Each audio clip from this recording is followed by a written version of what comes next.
moyens pour éliminer et Alassane et Talon s'ils ne changent pas. Les djihadistes qui se trouvent dans la bande sahélo-saharienne, tout ça, toutes ces bandes-là, qu'elles ne soient au courant, qu'elles ne soient pas au courant, c'est soit la France elle-même qui les a envoyés, soit des amis de la France les ont envoyés. Sans nul doute. Ah ouais. Je parle d'Alassane Draman Ouattara, qui a aujourd'hui des bases chez lui.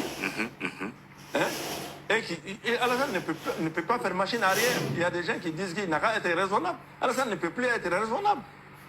Il a cassé le rideau il y a longtemps. Il a vendu son âme. Il a vendu son âme au diable.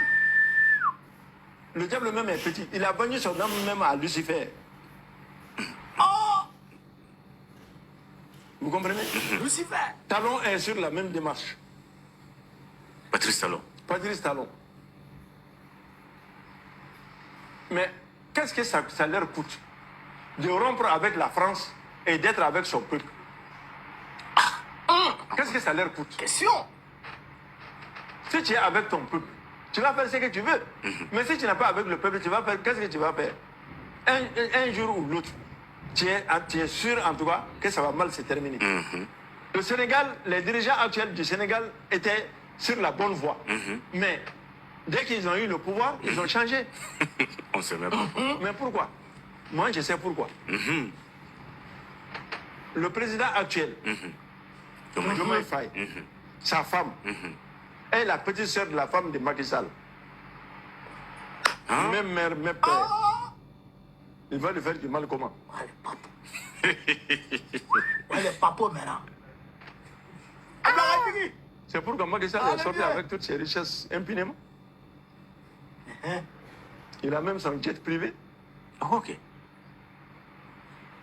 Un pays africain, comment un chef d'État africain peut-il se payer un jet privé?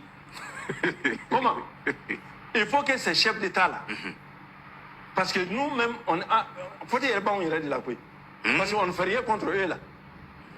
Il faut qu'on trouve des stratégies maintenant pour éliminer ces gens-là.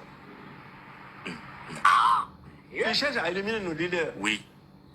Ils cherchent à tuer nos dirigeants. Nous allons nous priver alors du même plaisir. Nous nous ferons un plaisir de trouver les voies et moyens pour éliminer et Alassane et Talon s'ils ne changent pas.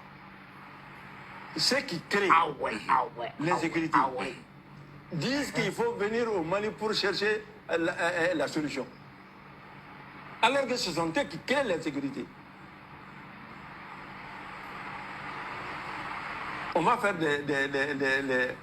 des réunions au Togo, on va faire des réunions à Alger, on va faire des réunions un peu partout sur la sécurité, la paix, la doctrine en Afrique. Qu'est-ce qu'il faut faire? Tous nos grands militaires, là, les intellectuels militaires, ils échafaudent des doctrines par rapport à cela. Un faux problème sur lequel tu es en train de tabler. Comment est-ce que tu vas trouver une solution? Non, c'est pas possible.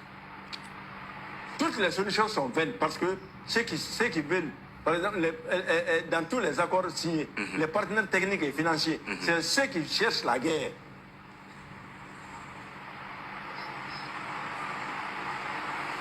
Les partenaires techniques et financiers qui doivent soutenir nos accords, ce sont eux-mêmes qui veulent la guerre. Comment est-ce que tu vas aller trouver la solution? Dieu a fait que Assimi Goïta et ses camarades sont venus pour ouvrir les yeux au peuple malien. Et surtout l'Afrique. Au peuple malien d'abord.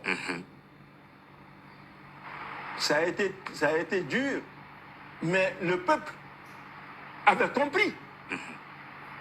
Le peuple a compris l'enjeu. C'est pourquoi je salue même Mali Fouquoi, même Malien Fou. Nous, Dante Folimina. S'il n'était pas compris, si le peuple n'avait pas compris, mais aujourd'hui, ça allait trouver que la France est là. Encore à nous exploiter. Parce que les Mali, tout maintenant, c'était la Côte d'Ivoire qui les prenait, c'était le Gabon et autres là qui les prenaient. Ensuite, c'était le tour de l'Algérie. C'était le tour de l'Algérie. Et l'Algérie que... Kosovo. Ce peuple, c'est l'Algérie qui ne s'aime. Je leur ai dit lors d'une conférence. J'ai dit que si la France gagne ce qu'elle veut au nord du Mali, ça n'est fini pour la tranquillité de l'Algérie. Je l'ai dit en conférence là-bas.